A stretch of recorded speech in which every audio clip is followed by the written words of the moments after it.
different. And this game in particular is different. I got 3 friends coming. They're going to be our security. Their nicknames are Hubby, Tall, and the Turkey Hunter. So that should make you feel confident. They can handle it. Okay. Because y'all like to fight at this game. There are more fights in the stands at this game than any other game in the NFL. Pittsburgh at Cincinnati. ESPN Radio is presented by Progressive. Keys to Progress program, providing cars to veterans in need. Sometimes the games of the week kind of stink. So we leave it up to Myron to sell you on why you should watch in No Huddle. It's time to go around the National Football League. No huddle. I'm calling plays from the line. Defense will never know what hit them. This is the No Huddle. Brown Richmond 96 double. All right, here's what we do. We're a little behind, so we're gonna put 25 seconds on the clock. You got that, Mikey? The game show music. 25 seconds on the clock for Mike. I think he can handle it. You just worry about making it interesting. 25 seconds on the clock. I'll give you the game. You tell me why we should watch it. Let's get started. You got 25 seconds. Why should people watch Cowboys at Commanders?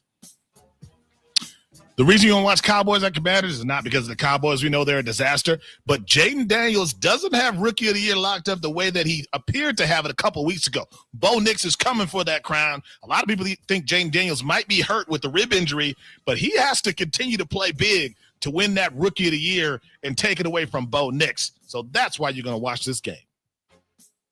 Right, you beat the buzzer there. Didn't even get to 25 seconds, but it was okay. For you, okay. I mean, that of all the ones we've done this year, that was one of the better ones. You made me want to at least consider it. So I'm going to give you a solid A- on that to start the game. I thought we had our music. I just assumed we did. Yeah, I thought we had the game show music. You're working on it. I understand, but the segment's already started. So now it changes my whole vibe. We have the sounders too, but man, what happened to the sound? I was waiting for that too. Then let's go. What's the next one? Patriots at Dolphins. You want to watch this game because obviously Drake May is emerging as one of the top young rookie quarterbacks, but don't look now. The Dolphins have a path to the playoffs. They've won 2 in a row. They get the Patriots today. They got to go play the Jets twice still this season, or injury-riddled San Francisco team, Cleveland, and Houston. But there is a world where the Dolphins become the comeback team of the NFL, but they got to win this game today to continue on that path. Why did you sound like a game show host on that one? You all of a I don't sudden, know. The music play. I don't know how to turn it off. The music started. I felt like you. Yeah. Actually, here's why I think you did it. Do you know who passed away yesterday? I don't. Chuck Woolery passed away. Chuck Woolery died. I was going to say Chuck. That's Woolery, who I grew up watching. He was on Love He Connection. died yesterday? He was on Scrabble. Oh, he died yesterday. He was the from Love Show. The Can you guess what state he was from, Byron? I don't know what state he was from. Love Connection was like my childhood. He was from Kentucky. That's right. He was from Ashland, Kentucky. Chuck Woolery passed away at 83. Man. Salute to one of the game show. Love Connection was my whole childhood, man. Finest host. You've said that 4 times, so you got to give me something besides it was your childhood. No, but who went to their auntie's or grandmama's house a lot as a kid. If you watched Matlock, Love Connection, and Days of Our Lives, those are the 3 shows that stand out. So, all right, what's RIP next? to him. Titans at Texans. Well, listen, if you wonder what this team could be, you have C.J. Stroud, who is looking for another big performance after last week. He went 3 straight games without a 300-plus yard performance. People are still wondering if he can be an elite quarterback. And Will Levis had some signs last week, 98-yard touchdown. Is he going to make the case that he is also the quarterback of the future for the Titans? So there's a lot at stake in this game. Yeah, that wasn't good. I mean, it wasn't good? Yeah, you didn't start. Don't say it wasn't good. You said if you want to know if they're good, that's how you started. I didn't know what team you were talking about. I didn't know what the sounder played, though. They played Titans versus Texans. They played both games. How was I supposed to know which one you were talking about? Well, I think people know C.J. Stroud versus Will Levis. I don't think it was bad, but go ahead. I think we've gotten worse each time. So let's finish strong here with our. What do you mean we got worse each time? You said I sound like a game show host. They play game show music, and then you bring up Chuck Woolery, and what do you want me to do? It was his childhood. You were What's his job? Should say I that really a didn't know couple Chuck times. Willery died yesterday. That is. I I was going to understand, say but- his name. Yeah. All right. Who's All next? right, go ahead. Broncos at Raiders.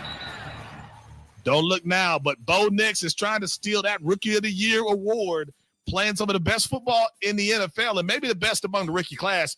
He can continue that against the Raiders today. Yes, the Raiders are down. You're going, why? Who cares about the Raiders? Brock Bowers might be the next legendary tight end in the NFL. He's having a Pro Bowl season, but Bo Nix versus a potential future Hall of Famer at tight end. That's why you care about this game. Much better. Why'd you play that, man? No, don't play. Why'd you play that sound, man? You started multiple of these with "Don't Look Now." That's my phrase, though.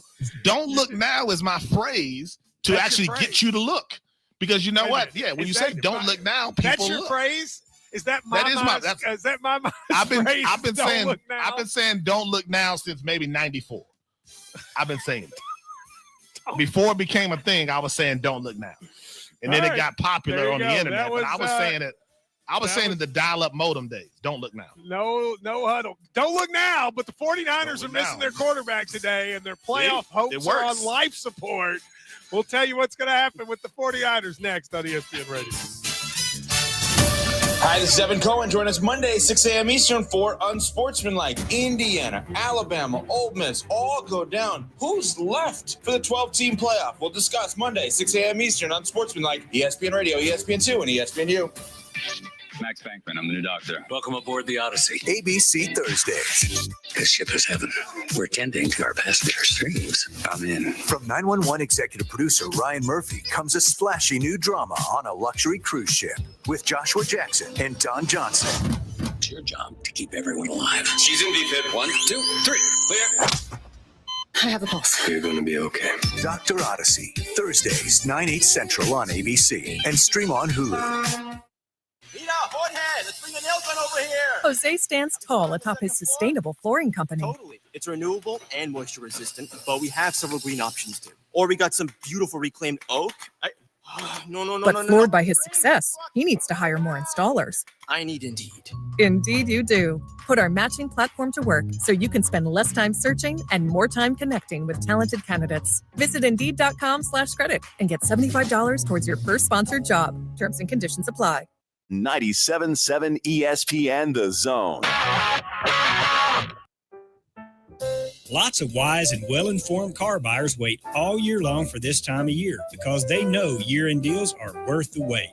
Hey folks, Bobby White back again for Woody Anderson Ford. We've got 700 Fords for you to choose from. And if you've had your eye on a 24 F-150, Explorer, Expedition, or Escape, listen up. Come and see us at Woody Anderson Ford today, and you'll drive home with no payments for 90 days, plus get financing as low as 1.9% for 60 months and $1,000 in bonus cash.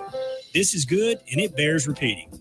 Come get your best year-end deal on the 24 F-150, Explorer, Expedition, or Escape, and you'll keep your cash for the holidays and make no payments for 90 days. You'll also get financing as low as 1.9% for 60 months. Plus, we're going to throw in $1,000 holiday bonus cash. The year end is here, and we've got the deals that make it worth the wait. With your good credit, these offers end December 31st, only at Woody Anderson Ford. I'm Bobby White, and I hope to see you soon. The Iron Bowl began in 1893. It is November, so it's time for another Iron Bowl. We'll get you up to date on the latest, hearing from both coaches and reliving some of the more memorable moments from past Iron Bowls. 1982. 4th and goal to go for Auburn. And I see the Auburn players are asking for quiet, Pat. Nobody split. Give the ball up and over and in, I believe. Touchdown. Touchdown, Auburn.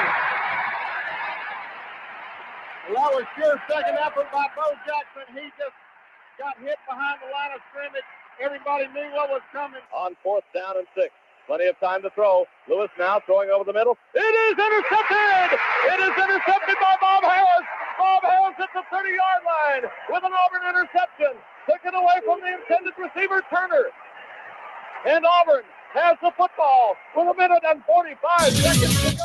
WCZN, Union Grove, Huntsville, Alabama. 97.7 ESPN The Zone.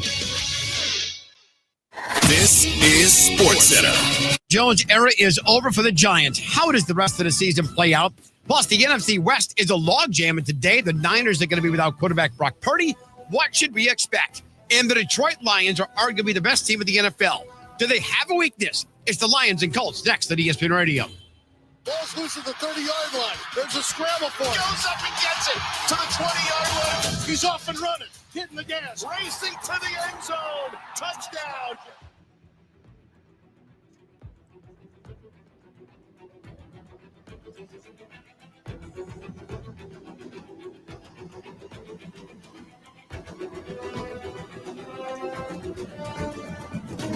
Now with Football Sunday Countdown, here's Kevin Winter. Week number 12 opened Thursday night with the Cleveland Browns taking down the Pittsburgh Steelers in the first snow game of this 2024 season. Today, we have a pair of games for you later this afternoon. We're in Vegas, where the Raiders host the 6-5 Denver Broncos, who are in the hunt for a playoff spot. But up first, it's the 9-1 Detroit Lions, winners of 8 straight, visiting the 5-6 Indianapolis Colts. As we welcome you inside our studio and Football Sunday Countdown presented by Progressive Insurance here on ESPN Radio. I'm Kevin Winter, Progressive Insurance. What do your home and auto have in common? They're yours, and Progressive protects them both. Bundle today at Progressive.com. Ask any football coach, and they'll tell you the same thing. They want their teams playing their best football after Thanksgiving. That's the line of demarcation. Yep, it's almost Thanksgiving. 11 games here on the Sunday slate in Week 13, 7 in the early window, 3 in the late window, and the 1 Sunday nighter. Let's go! 97.7 ESPN The Zone.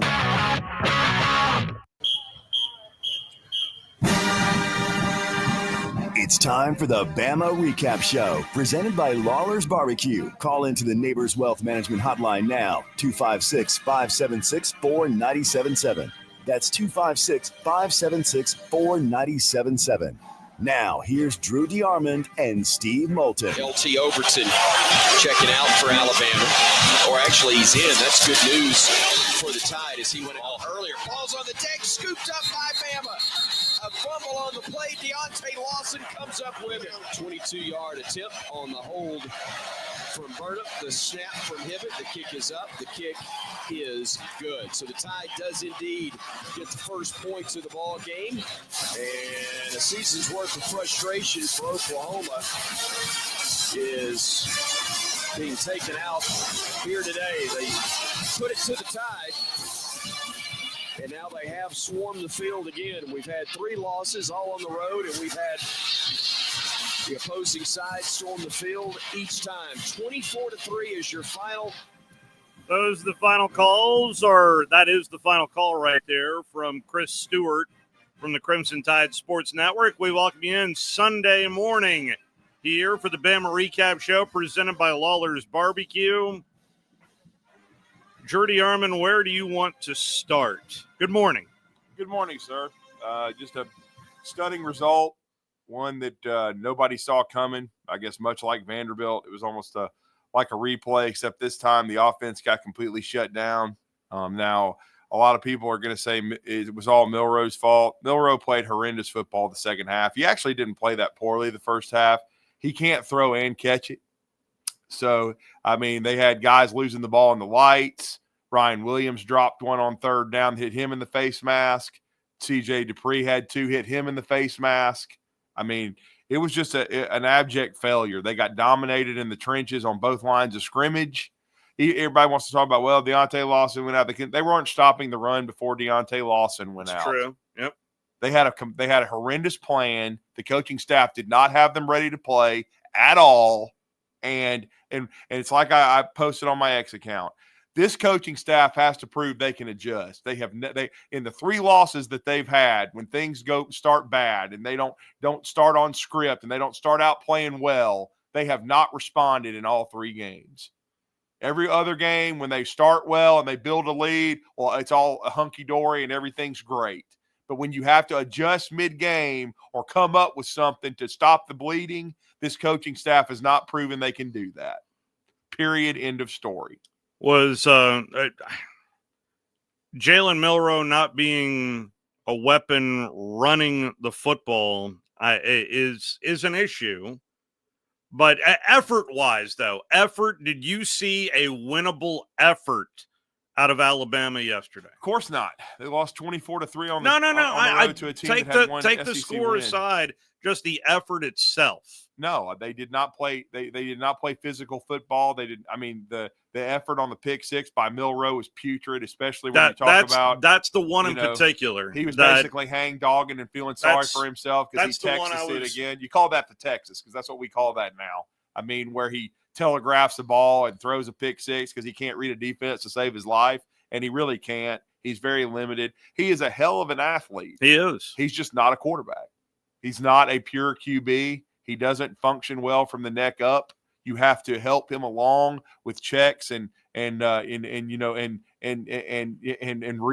He has to be a 1 to 2 read guy. Yeah. And then I thought the coaching staff did a piss poor job. They should have realized after the first series or two what Venables was doing, because the whole thing was 4. We've got to take 4 away. Well, then run the running backs. And when they did, they had some success. You have to change and run the running backs. Yeah. You know what I'm saying? Jam had some good carries. And Milroe wants to be a pocket QB. Well, then, big boy, it's time for you to make some throws from the pocket. And early he did. He did. He would have kept them on schedule, but he can't throw it and catch it. I mean, guys were not catching the football. I mean, that was hit.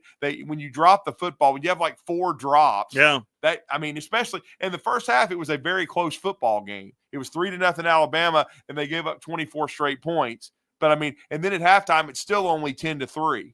And then you're driving, you get the running game going with a conventional way with the backs, and then that's when the bad Milroe shows up, where he makes 2 horrendous. Now, the first interception, he also didn't get some help from Kobe Prentice, who had a lazy-ass effort and didn't get a guy blocked, and he should be called out. That is another reason. Maybe his NIL check docked or something, because that's piss poor and unacceptable. So that's another reason why I wanted to go effort, because there were a couple of little plays and side plays that you were like, ooh, wow, I haven't seen that. It just from the progression that this Bama team has had to have a performance like that. Now, I was worried about a Brent Venables type of scheme, but talent for talent, it looked like Bama had more talent, although that was it didn't feel very fluky yesterday, but that felt to me like an effort issue more than anything, Drew. That would be what would frustrate me if for a Bama fan, from a Bama perspective, is it looked like one team just flat out wanted it more and not just executed it better, but just that effort factor. Well, it was a senior day for OU. They've had a very frustrating season, and then Alabama let them continue to hang around and gain confidence. And I just felt like the Alabama team didn't, and this team has been this way the whole year. Yeah. They don't respond well to adversity. That's what I'm trying to say. Yeah. When the other team has a good plan and they start executing, then it's a bunch of either hang dogging or having meltdowns on the sidelines. They don't show the mental toughness that Nick Saban teams used to have. They melt down. And so that's just the bottom line right now with this coaching staff. I think there's going to have to be some coaching staff adjustments. I think some kids need to be drop kicked into the transfer portal that won't give the effort that you want, because I'm not paying for pukes like that. And I'm gonna tell them just to hit the bricks. You know, guys like Elijah Pritchett, if Kobe Prentice can't play any harder than that, get your ass in the portal and go away. Okay? Because that's an effort thing. You don't have any pride in the jersey and the helmet that you're wearing, get out. That's exactly what I would tell them. And you ain't getting paid squat. Move it. You think you got all the power? No, you don't. Get your butt in the portal. Portal opens up on December 9th, by the way. So that is coming up. And so is the Iron Bowl. It works both ways. You either play hard and do your job, and if you don't, get your ass out of here. That is, I'm with you 100%. When it is an effort deal, then that is a you problem. When you're coming in here saying, I want to renegotiate my deal because, you know, my Pro Football Focus graded me this, or I had 150 yards receiving. Well, how many did you drop this week? Should we even pay you, period? Tell your agent to stick it up his rear end. 24-3, the final score. Alabama regressing there. I credit to Oklahoma, as they clearly wanted it more, and they are now bowl eligible. And by the way, I tweeted this out last night. I don't know if anybody responded to me, but you're as good as anybody to ask this question. I can't remember the last time Bama lost a regular season game to a 5-loss team, but that's what happened last night. I can't either. I mean, to be honest with you, the closest, the examples that I came up with, there's about 5 of them under Nick Saban where they just looked unprepared or just didn't play well at all and lost. Yeah. The first year is the most obvious. Oh, yeah. Louisiana Monroe late in the season. Where they tanked it after they lost to the LSU game. And I'm not trying to throw dirt on anybody. If anything, I'm trying to shine a spotlight on how good and consistent this program has been. It's because you have to sit there and really think about it. Yeah. And then there's 2 bowl games where they weren't playing for anything. 2008 Sugar Bowl against Utah, 2013, ironically, against Oklahoma. I'm just talking about where they lose. Yeah. And now there's 2 other games where there was a lot on the line. Now, neither team was bad. Yeah. They were actually 2 of the better teams in the country, and they lost them. And those 2 examples, 4 and 5, are 2017 Iron Bowl because Alabama was undefeated at the time and, lost to Auburn, who, if Auburn had beat Georgia, would have gone to the playoff. And Alabama and Auburn would have been in. But they lost to Georgia. Kerryon Johnson got hurt. They lost 21-7, I believe, in that Iron Bowl, got whipped. And then, it was Jalen Hurts' worst game of his career. And then, or as Nick says, haunted land. I mean, and then the other one would be the 2018 National Championship game. Yeah. Tua threw a pick 6 early.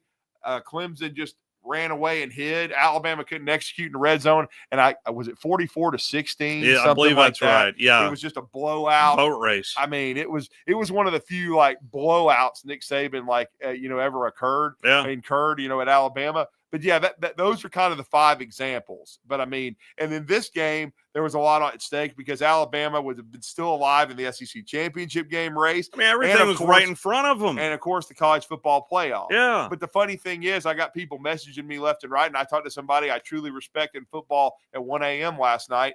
And there's been so many losses by the SEC teams and even some in the Big Ten that we saw yesterday with Indiana. Now, all those losses from the SEC helped Indiana exponentially. Oh, no doubt. Because they've only got 1 loss to a team that's very likely going to be in the college football playoff. So they'll be in. But now look at it. I mean, when you look at it here, in this case here and now, this is a what if. But if Texas beats Texas A&M, and then that's what Alabama needs to happen now. Yeah. A&M would have 4 losses. They're done. Texas is in the SEC championship game against Georgia. And then what if Georgia loses to Texas and they've got 3 losses and then Alabama beat them head to head? With all these 3-loss teams, I mean, Alabama would still be under consideration if they beat Auburn. Now, that's a big if because after what I watched last night, I don't know what to think. I mean, of course, people, it's so funny how it just flips a 180. Going into last night, not many people were giving Auburn much of a chance to beat A&M or to beat Alabama on the road. And now you got people saying, how's Alabama even going to stop Auburn? You know what I'm saying? Because of how poorly they played yesterday. It comes down to, do they have any pride? Do they have any guts?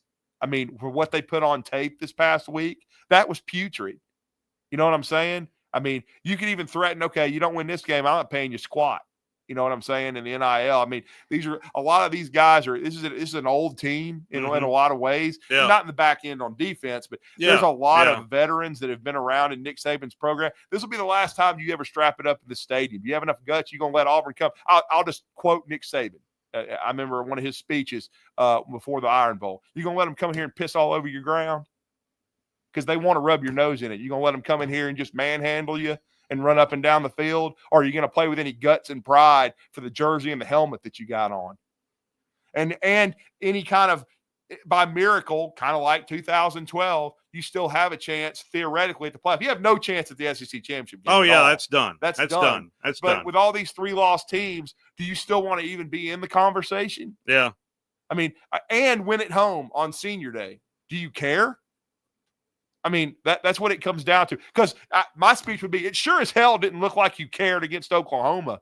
I mean, we embarrassed ourselves. That's why I wanted to start with the effort deal, because that would bother me the most. I mean, I mean, don't get me wrong. execution, but there was a couple of, especially on that pick six out there on the island when it just, I'm just saying there was a little Olay out there, and just bothers. That would bother me. So yeah, no doubt. Texas 10-1, 6-1 in conference play. Georgia's 9-2, 6-2 in conference play. Tennessee also a 2-loss conference team, as Tennessee and Texas A&M are at 5-2. South Carolina is at 5-3. Alabama at 4-3, along with LSU and Ole Miss and Missouri. Those are all your 4-3 teams right now in conference play. Bama, LSU, Ole Miss, Missouri.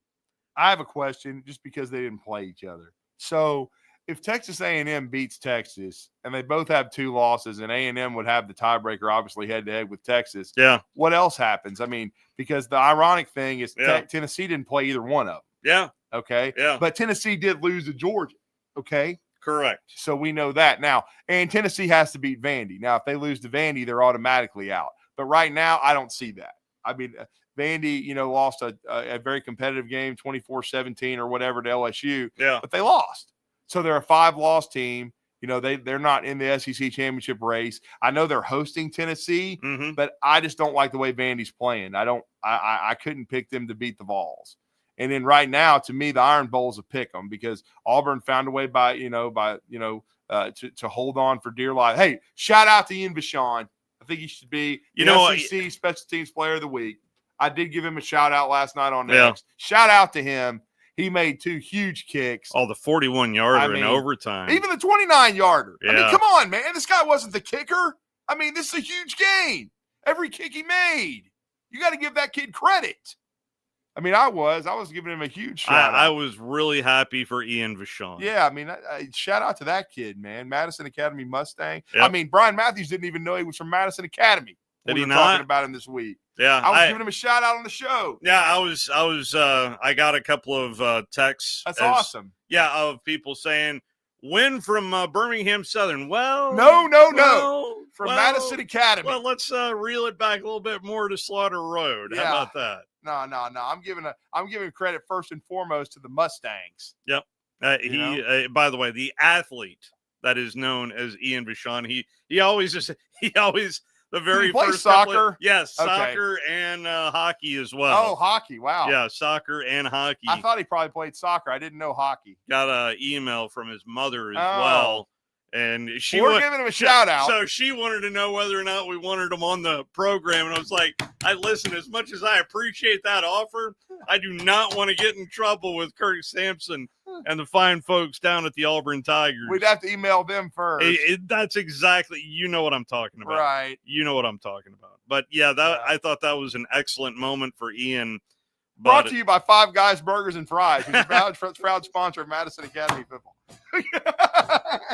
That's an old school reference right there. I hope you got that. Yeah. For those of you listening, I'd throw that in there. Yeah, that's it's very nice. From the Vachon era.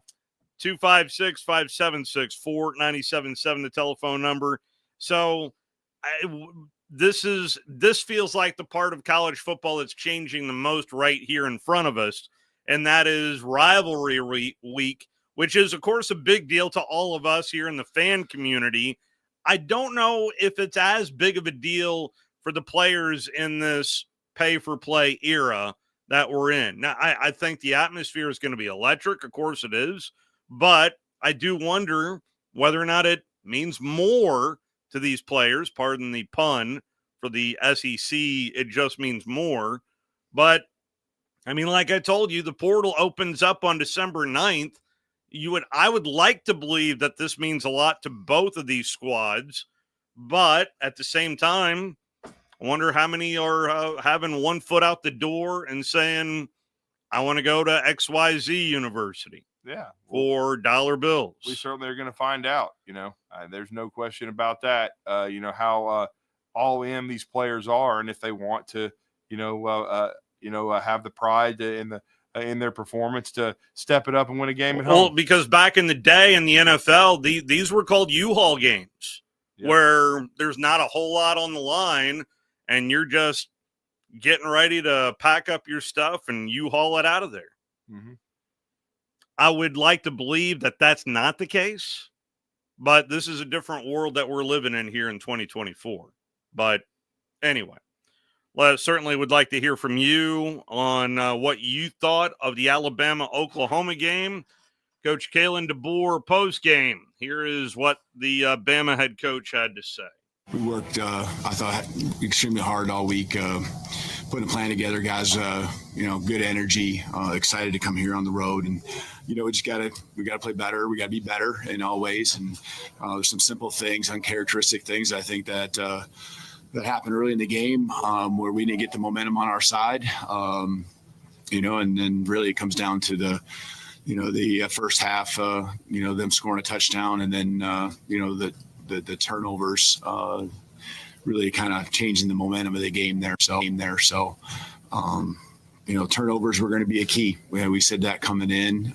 We knew taking the ball off them like we did early was going to be big. And in the end, it flipped the other way. We turned the ball over. So credit to them. They did a nice job with their run game, staying on the field early. In the first half, especially, I thought, there's some things that we continued to tweak and adjust to do a better job against it and what they were doing there. But obviously the game got away from us and in the middle of the third quarter there. Thanks, Coach. Let's start with Nick here on the front right. No, Mike, go ahead. Did you get an explanation for the officials on why that was called on line that way? It was just, they said it was illegal touching, so someone would have had to been covered up, ineligible. Joe? As regards to the run game, but defending the run, how difficult was it with Deontay Lawson going out, moving Campbell more into the microphone role, and what that ended up having to do for you guys at the Wolf position? Yeah, at the linebacker position there. Anytime you lose a great player like Deontay, it's going to affect you. His leadership, he is the guy that makes a lot of the calls on the football field. Just seems like he's always in control. We have trust and belief in the guys that come in with JJ, and there's those guys take a lot of reps, and he's played a lot this year too. But Deontay, and you lose any of your captains, your top players, it's going to hurt you. It's going to hurt you, just your demeanor, emotionally, but also, just the execution on the field. That is a little bit of Kalen DeBoer post game. All right, so I wanted to go effort first and focus on, but listen, I texted Steve Shaw, who's ahead of officiating, invited him to be on the program. He told me Sundays are very busy. I get that. I understand that. Hopefully we can get him on the drive sometime this week. But let's be real. As much football as I'm sure you watch, Drew, and as I watch, this year has just been bad. It's just been very inconsistent from an officiating standpoint. And a lot of more questions are raised to me. I didn't want to start off with the officials for obvious reasons. No, I don't think officiating played a role in the win. Sorry to cut you off there, Steve. Mm-hmm. Now, could Alabama have stayed in the game within striking distance? So after that great play by, Ryan Williams, yes. Yeah. Did the call look like it was pure garbage? Absolutely. It did. If I were the head coach, would I have been ejected from that game? Yes, I would have been out at midfield. Well, that's as heated as we've seen Kalen DeBoer. And you know why they didn't call a penalty on Kalen DeBoer while he was raising Kane like that the entire time? Because they know they blew the call. Or there's a very high chance that they did. So they're going to let the guy sit there and rant and rave and just get in their faces and just keep going like this because they know they blew the call. Mm-hmm. And I'll be honest with you, watching the replay, it was just like 2022 Tennessee. It looks like the guy has a FanDuel account and he's got trying to make sure, better make sure I get my money here, that Oklahoma's going to cover, because that's what it looked like. You know what I'm saying? I'm sorry. To throw the flag that late, and then you can discuss it and then still pick it up and be so adamant that it's a penalty is absolute garbage. And that SOB that called that should never ref again in the Southeastern Conference. And that damn crew should be suspended immediately because they also did that stupid crap in the Texas-Georgia game where they were Yeah, throwing the yeah, stuff on the field, yeah. and they decided miraculously, oh, we're gonna just completely just act like we never threw the flag. It's no penalty. Yeah. Those guys cannot control a game. They are pathetic. Yeah, that was. They don't deserve to put on a uniform. I don't care who's listening. I don't care if you're a high school official. I don't care if you're a college official. Those guys should not be officiating a game of that caliber in the Southeastern Conference. Not when you're that bad at your job. Because they're getting paid big bucks. And I don't care what Steve Shaw says. I don't care if he's listening. That's pathetic. Okay? Well, there's no other way to put it. And then there was another pathetic call in the Auburn game where they call the offensive interference. It should have been first and goal Auburn at the 2, and those clowns decide to throw some flag then too. Pathetic, man. Absolutely pathetic. And they never have to answer to the media or to anybody else with their BS. They just go cash their checks, and then Steve Shaw or somebody releases some statement, and Kalen DeBoer will probably get one, and Hugh Freeze too. We're sorry. We blew the call, during the game. Get better at your job. I don't care how difficult it is. You're highly paid. Do your job better. There are enough cameras out there, especially on the high-level games, that to have and I know Wes has been calling it for several years now, of just a guy with a button, just somewhere either in Birmingham or in the there is enough out there to look at and know what's right and what's wrong out there on the football field. I mean, if you can review targeting. If 8 people can't get it right, then I know they're looking at different pieces of the pie. If you can, I know that. If you can review calls, like was he in or was he out? Yeah, Then nothing should be non-reviewable. You should be able to review every call, especially if it's a big call that could change the momentum in a game. Then you jackasses ought to be able to be to review it and get it right. Okay, that's ridiculous. It has gone down quite a bit this year. And this is the worst year I can remember because it's just pretty much you can count on it once per game that these idiots can't get it right. Yeah. And then that's why you look, the Big Ten changed it midstream with what Dan Lanning decided to do. Yeah. And they changed the rule midstream. Yeah. Well, the SEC needs to get their heads out of their butts and start saying, if it is a really big call and there is some controversy about it, you can review it again. Just like if there was 12 men on the field, you can go back and review that. Why can't you review that call where he was not covered up? Yeah. You cannot come up with an explanation as how that was a good call, nor the one in the Auburn game for offensive interference. Yep. You ought to be able to review both of them, considering how big of calls those are. There is no excuse for it. None. Especially in this day and age that we're in right now. There are way too many cameras looking at. There's too much money involved in this, and so you better be able to review it. Get better at your job. And right now, it is not good for officiating across the board. Some other SEC finals. Congratulations to the Florida Gators. Boy, that effort was impressive as the Florida Gators down the Ole Miss Rebels 24-17 yesterday morning. And Billy, ever since he got that vote of confidence, I've always kind of tongue-in-cheek went with, yeah, here we go again. But that this team in DJ Lagway, we're seeing improvement as he's getting healthier and healthier. Big win there for the Florida Gators as now they get set to take on the Florida State Seminoles this week as well. Texas downs Kentucky 31-14, and it was Mizzou a winner over Mississippi State 39-20 was that final score. And I am trying to do two things at the same time right here. Of course, Bama suffers a loss to Oklahoma 24-3. And overtime rules, I still, when they go to the 2-point deal, there's part of me that really doesn't like the one play for overtime. But I mean, even though that was 4+ hours, I didn't see a whole lot of people screaming saying, we got to shorten the game. We got to shorten the game. But a nice win there for Hugh Freeze and the Auburn Tigers, 43-41. And LSU picks up the win as well as they down the Vanderbilt Commodores 24-17.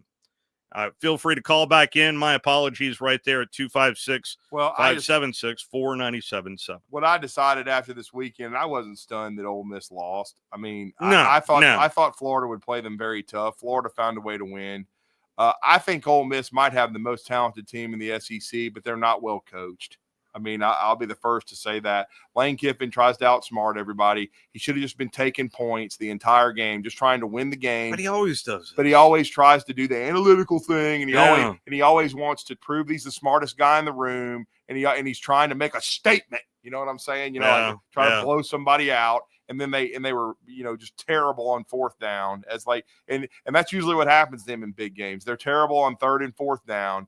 And then Jackson Dart, as I put it on my X account, he's not a clutch player. He has never been one. I mean, in that fourth quarter, when he had a chance to drive his team down and tie the game, get it into overtime, or even to put his team ahead when it was 17-all, he was terrible.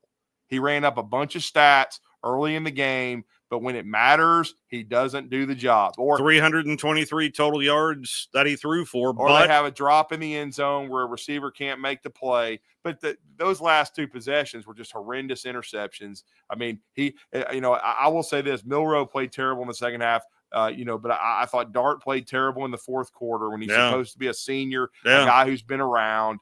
I mean, Ole Miss defense probably played well enough to win. But still, I didn't think, and when it mattered most too, they couldn't stop Florida. When it's the same thing with Wild Turkey Pete Golding. What I've always said, he's good, he's not elite. Okay, and I think that's the thing with the Ole Miss coaching staff. They do a good job, but they're not elite, and that's why they lose. And they have a great football team talent wise, but that doesn't mean you're going to win.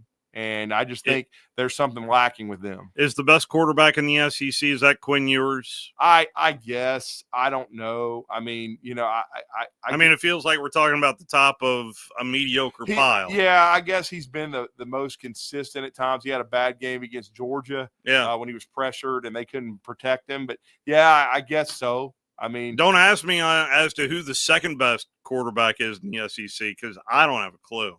I mean, there is. It feels like Ewers and then a whole bunch of muck right there. I mean, for what you're talking about, consistency. I couldn't really tell you. There's been so much up and down play from all these guys. It's crazy. I mean, and then that's what I'm saying though. I don't think there's a great team in the SEC. I think it's the deepest league in the country because look, I mean, Oklahoma beat Alabama and Auburn. Yeah. I mean, that's their two SEC wins. Vandy beat Alabama and Auburn. Yeah. I mean, you know what I'm saying? So that's what I'm saying. So, and then neither Alabama nor Auburn is a great football team.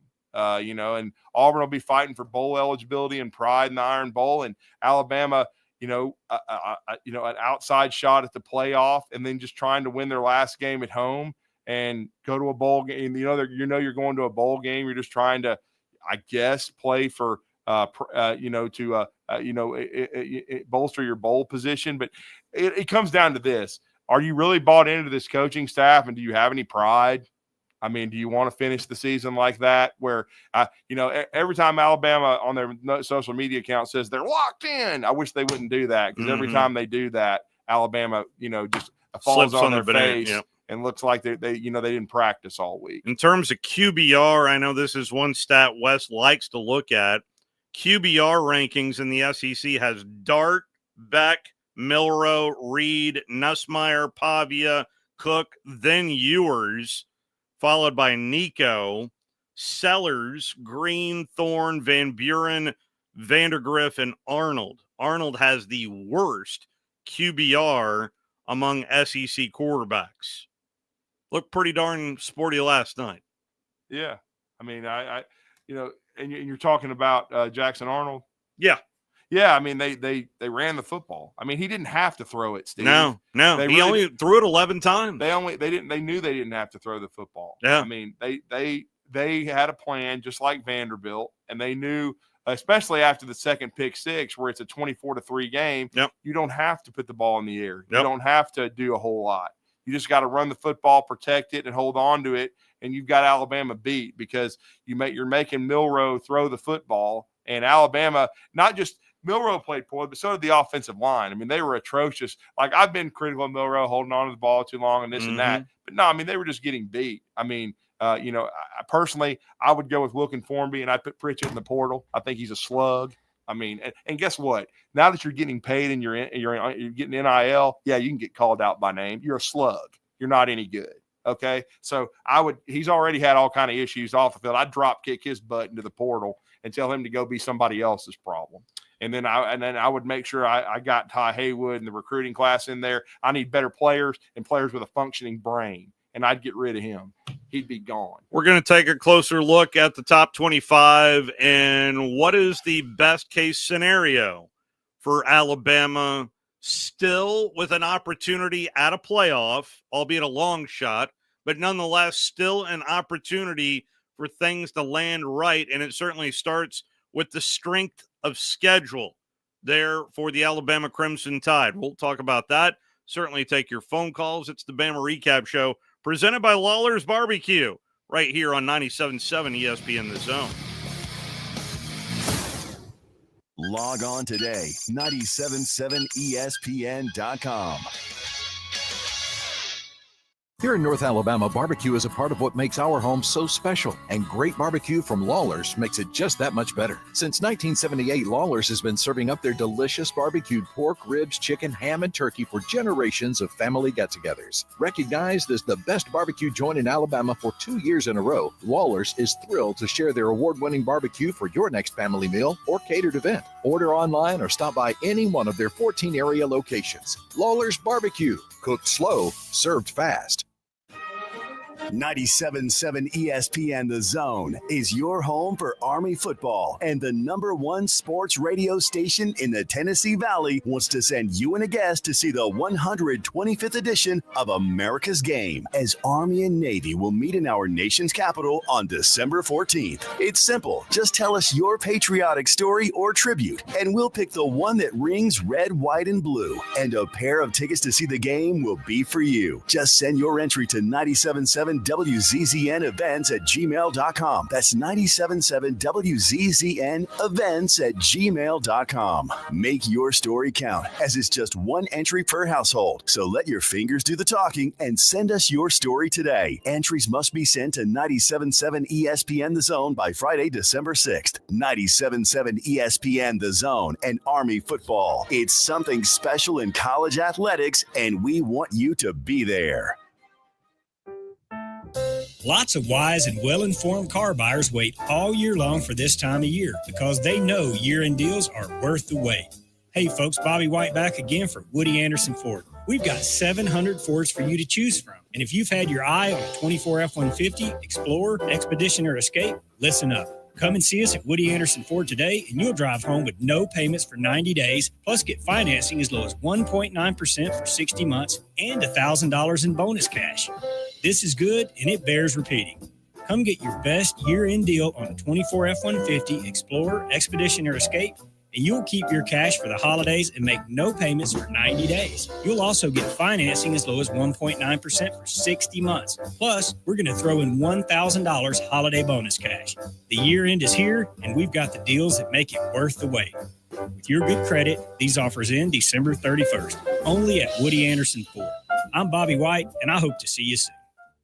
Ann Adams with Berkshire Hathaway Rise Real Estate is the one name to know if you're buying or selling real estate. With years of local experience, Ann Adams offers buyers in-depth knowledge of the local housing market and will narrow available properties down to those you'll be interested in so you can save time when shopping for your new home. If you're ready to sell, Ann offers a seamless process using accurate pricing and expert negotiation skills to make sure you get a fair price for your home. Call Ann Adams today at 256-337-2625 or log on bhsriserealestate.com. The Iron Bowl began in 1893. It is November, so it's time for another Iron Bowl. We'll get you up to date on the latest, hearing from both coaches and reliving some of the more memorable moments from past Iron Bowls. 1985. 6 seconds to go. Let's bring on the field goal unit. The ball's at the Auburn 36. So it's going to be about a 52-yard attempt will be it for Van Tippett. This would win the game. A 52-yard try. The clock will not start till the ball is snapped. There is the snap. The kick. It is in the air. It has distance. It's good! It's good! It's good! It's good! It's good! It's good. Van Tiffin has won the ball game. Alabama has beaten Auburn. Van Tiffin has kicked a 52-yard field goal, and the state of Alabama is crimson.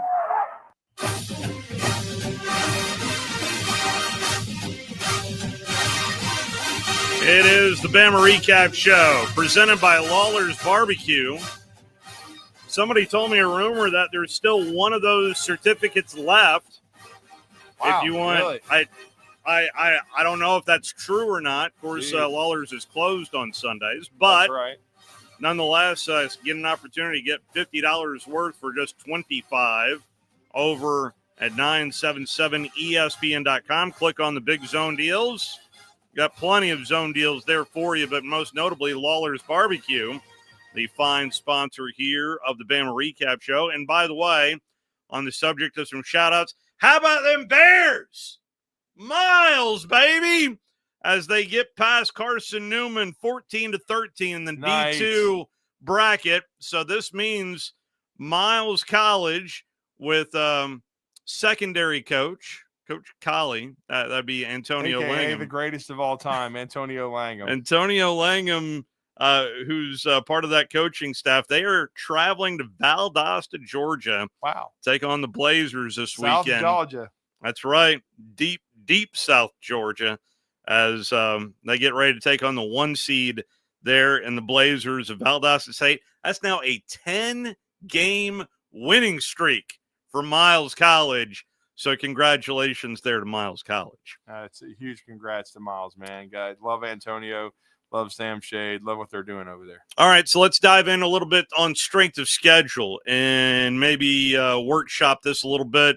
There is so let's dive into this. If Ole Miss were to beat Mississippi State, Alabama beats Auburn, let's who do you want to win here? LSU, Oklahoma. That's a really interesting Alabama one. should want Oklahoma to win, so they go 7-5. Okay, so let's put Oklahoma a winner there. Missouri, Arkansas. Missouri has been really impressing me over the last couple of weeks. Let's give it to Missouri. Texas over Texas A&M. And let's put Tennessee over Vandy. Let's calculate those standings. Of course, the one half of the championship is already set right now. We know Georgia will be there. Yep. Texas would be the other one. It'd be Texas, Georgia.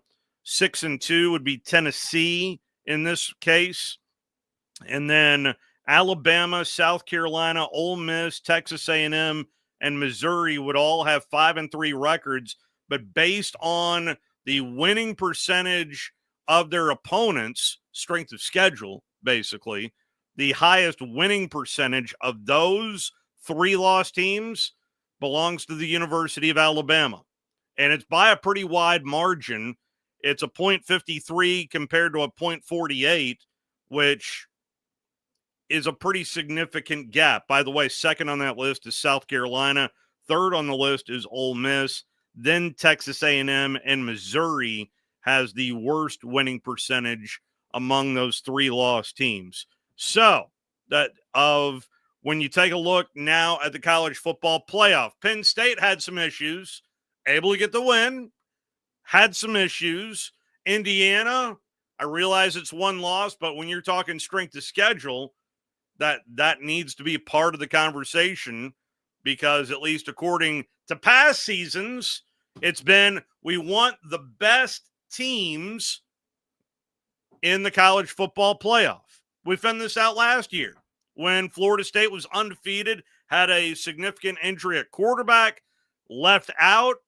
Because of how they looked. I mean, they looked they looked. They looked awful, and now this year they're horrendous. But the one thing the committee keeps doing, and I've gone out of my way to watch more and more of Boise State, they're not a top 12 team. That is not a top 12 team. They're not. They're just not. And I know they're trying to say, well, they only lost to Oregon by 3 points, but I think Oregon's improved exponentially since then. And Boise, it's not like they played some other big-time Power 4 out-of-conference team. They're going to get smoked in the playoffs. Yeah. It's going to be like a speed bump by whoever gets to host Those I guys, mean, they are got no shot. we really going to get relegated of a playoff with Oregon, Ohio State, Penn State, Indiana, Notre Dame, Miami, SMU? No, Certainly, I don't think. Look, the loser of the Miami SMU game is not going to make. You don't it. think? No. You don't think that the ACC is going to pull two? Nope, not not at all. I don't think they deserve it either. I mean, who has SMU beat? Who has Miami beat? Besides, I guess Florida, who's rallied to have a decent season. But Colorado's done now. Oh yeah, Colorado. Yeah. That was, they were a fraud the whole time anyway. Because they never should have beaten Baylor. That was the stupidest thing I've ever watched in my life. They should be a 4 or 5 loss team. Now, is Travis Hunter worthy of the Heisman? I think he is. He's a great football player, but I mean, this Colorado team is extremely flawed, and Lance Leipold's team is finally healthy. Yeah, and they probably were the best team in the Big 12 if they had been healthy. They lost a lot of guys early, and to their credit, they're still playing hard, and they just beat the ever living hell out of Colorado. By the way, best of luck to this committee on figuring out not only the top 12 but the top 25, because this whole year is just crazy. Yep. More than anything. No doubt. But so it's been always the opinion of a lot of us in the media that we're going to get 4 out of the Big Ten and 4 out of the SEC. Mm-hmm. But when you look at the strength of both the Big Ten and the SEC, I'd argue it should be 5 and 3. 5 to the SEC, 3 to the Big Ten.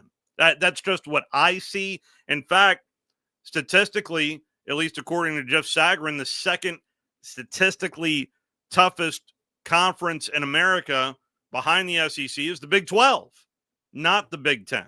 But I'm still, listen, I know what's going to happen. We're going to get probably 4 and 4, probably, 4 teams out of the Big Ten, 4 teams out of the SEC. Well, if that's truly the case, you'll get Texas, Georgia, Tennessee, and at least according to the stats in front of me, you'd go Bama. If they beat Auburn, if they have enough guts, if they have enough pride, if they can, get their head out of their rectums and beat the Tigers. I'll quote the late great Pat Dye: "Are you man enough? You got enough pride in what you're doing, or are you just going to lay down and lose? You're just going to lay down like a bunch of dead fish and let them rip you, and you haven't lost a home game all year. A lot of you guys that are never going to strap it up again at Alabama. Do you still think it's going to be 4 teams though out of the SEC, given the amount of losses by so many of these teams? Well, I do think the SEC is the deepest league. I mean, I think you should reward some of them. I mean, I don't think when it comes to a 2-loss ACC team or whatever, I don't think they match up with the SEC when you look at their conference. I mean, I'm sorry. So right now there are 3 1-loss Big Ten teams. They're all going to get in. Indiana, Ohio State, Penn State, and of course Oregon's undefeated. So those are your 4. Definitely, they've there. separated themselves. Yeah, they have. But I'm trying to quickly take a look at some other contenders out of the Big 12. It's nothing but 2-loss teams. Is that a 1-bid league, you think? Yes. The Big 12 is a 1-bid. So whoever wins the Big 12, that's your 1-bid champion, you're going to get in.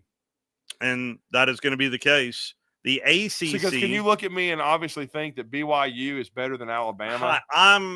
Listen, I mean, I think you and I are if you're asking me what the committee thinks, then I'm going to give you what Kirby Smart said last week. I have no idea. There's been that first year when TCU is 3rd and then they go out of the playoff picture. That's the only other time I'm thinking, well, this feels a little bit more like a TV show this year to me. And rather than what they honestly, truly, if they had to start the playoffs today, this is what it would look like. I don't think we're getting that this year. I think they're waiting till the very end for that part of it. This feels to me more like a TV show. Maybe I'm wrong. I could very well be wrong. I don't personally see it. The ACC has 1 undefeated. Hey, congrats to Rhett Lashley in SMU. Remember, they went into the ACC saying, nope, We don't want the money. We want to basically pay to be in the ACC for a handful of years. I think it's a 4-year deal where they're not getting any money. Well, they've set themselves up quite nicely at 10-1 and 7-0 in ACC play. Clemson and the U are your one-loss teams. So, and I know that has yet to be determined. I know SMU's in the ACC title game. There's something has to happen with Clemson or the U there to be in the ACC championship game. So I'll look into that a little bit closer. I thought Clemson, didn't they? I know they lost to Louisville. Yeah. They lost to Georgia, so they don't have a third loss. Who are you talking about? Clemson. Clemson has 2 losses. Yeah. 2 losses. To Louisville and Georgia. And Georgia. So yeah. They've lost 1 game in conference play. In the Bush Leagues. Some other schools to keep an eye out. Let's see here. Well, I mean, honestly, when you pan around, shout out to Jacksonville State. Yeah. That shout out to Rich Rod. They are undefeated in Conference USA play. I guess they're rematching with Liberty? That's right. Because Liberty smacked Western Kentucky. And that's a 2-loss Liberty team. They are tied with Sam Houston and Western Kentucky, all at a 5-2 conference overall schedule. They're in Conference USA, but congrats there to Rich Rod and the Gamecocks for being undefeated in Conference USA play. Mm-hmm. So when you really stack it up, the pool is not that deep in terms of the quality of teams there were so that many I'm seeing.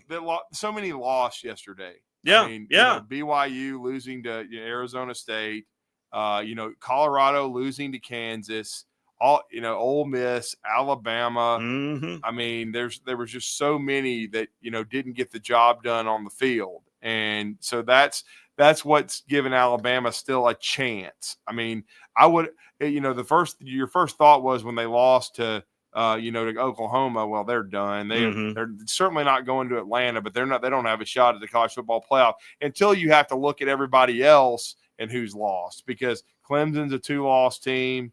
They lost to Louisville and they lost to Georgia. Yep. And, I would pick South Carolina to beat them on Saturday. I think South Carolina's playing good football. I agree. I think they're the better football team. That would give Clemson 3 losses. Now, and then again, Miami and SMU. I think if who was SMU's loss out of the league? Who beat them? I'd have to look that up. I don't know that immediately. I was trying to remember that because I thought they were undefeated in ACC play, but I know they're not undefeated overall. So I'm like, to me, if Miami beats them in the and certainly if Miami loses to them in the ACC championship game, then certainly I don't think Miami's in, because they would have lost to SMU and then they would have lost to Georgia Tech. And so I would think that SMU would be the representative for the ACC. They lost to BYU. Okay, it was to BYU out of the out of the Big 12, excuse me. Yep. Okay. 18-15. That was back on Friday, September the 6th. Okay. I couldn't remember that. It was a really close game. So they're close to being undefeated. If SMU wins the ACC championship game, I got no problem with them being in. But if Miami loses 2 games, with their strength of schedule, which to me isn't very good, because you don't get any brownie points for beating Florida State, and it could be a 7-5 Gator team, but still, I don't give Miami a ton of kudos for. But I feel like we're going to get maybe a Miami enema, maybe if they make the ACC championship game and they have that L there. I think there may be kind of some force feeding. Maybe I'm wrong. I'm trying to predict what the committee is going to do in that scenario. I just have a bad feeling that the U would steal a spot out of the SEC. Well, I don't know. We'll see. I think maybe I'm wrong. I definitely think if SMU loses, they're not making it. What about is Indiana in? I think so. Penn State, they're in. Because Indiana will beat Purdue, and Indiana will be an 11-1. So we know the 4 teams out of the Big Ten. That's Oregon, Ohio State, Penn State, Indiana. Those are the 4. See, Indiana, I thought they should be nervous if Alabama had won, if Ole Miss had won, but they didn't.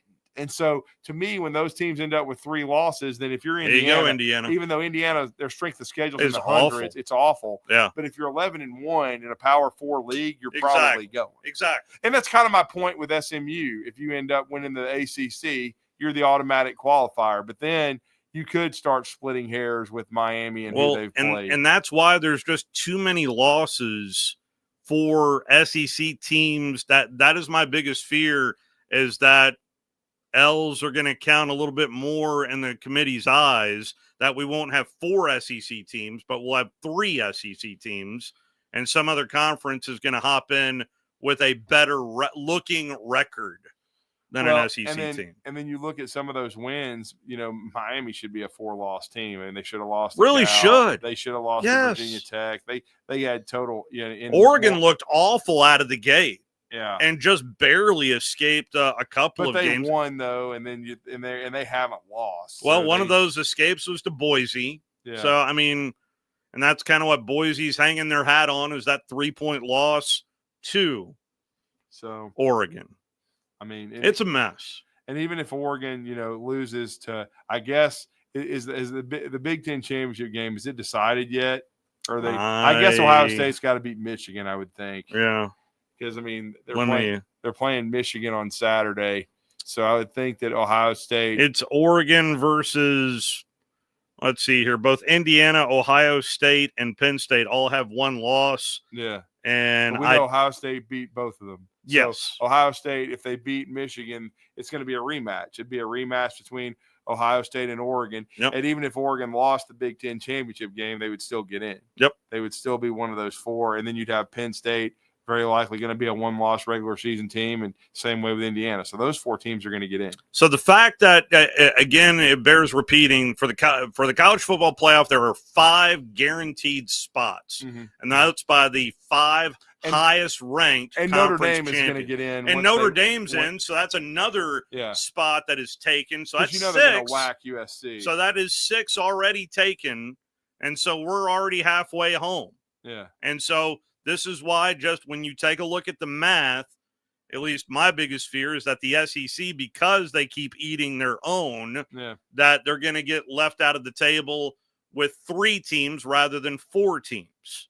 So that's my biggest fear heading into this. What was your top 6? What did your 16 look like to Brett Swarneman as we close things out? Yeah, I sent him to Brent last night, and of course there had to be changes. But the funny thing is, it goes back to what you said about eating your own. I had to Texas number 1, even though Georgia did beat them, but Georgia has 2 losses. Georgia number 2, Tennessee number 3. That was the 3 easiest for me. Mm-hmm. And then really it was hard. Yeah, it should be. I had Alabama 4 only because I almost put South Carolina 4. But Alabama beat South Carolina. Head to head. So it's hard to do that. I had Ole Miss 6. I didn't move Texas A&M since they lost. Now, if they had won, I was going to move them up to 4 or 5. But I left Texas A&M at 7, Missouri at 8, moved Florida up to 9 after they upset Ole Miss, LSU to 10, Oklahoma up to 11, Vandy down to 12. I moved Auburn from 15 to 13 after their 4 overtime win. Arkansas dropped, even though they won. They played nobody. They played Louisiana Tech. I dropped them to 14, and then I didn't change 15 and 16. That's Kentucky and Mississippi State. Kentucky played hard yesterday, but they're just not very good. No, they're not. And then in Mississippi State, they haven't won a game in the league. I mean, they're horrendous. And by the way, if anybody tells you exactly what's going to happen before Saturday in the Iron Bowl, no, I mean, who knows at this point? I have no idea.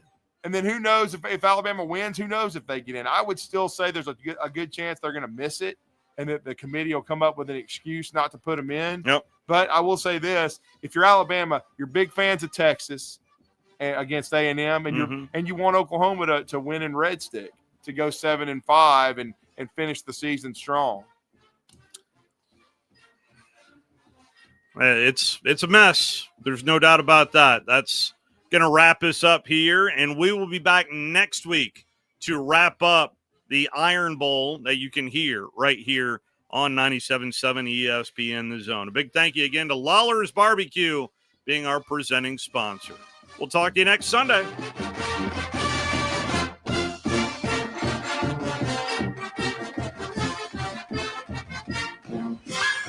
WZZM Union Grove, Huntsville, the Tennessee Valley's home of ESPN Radio, is 97.7 The Zone.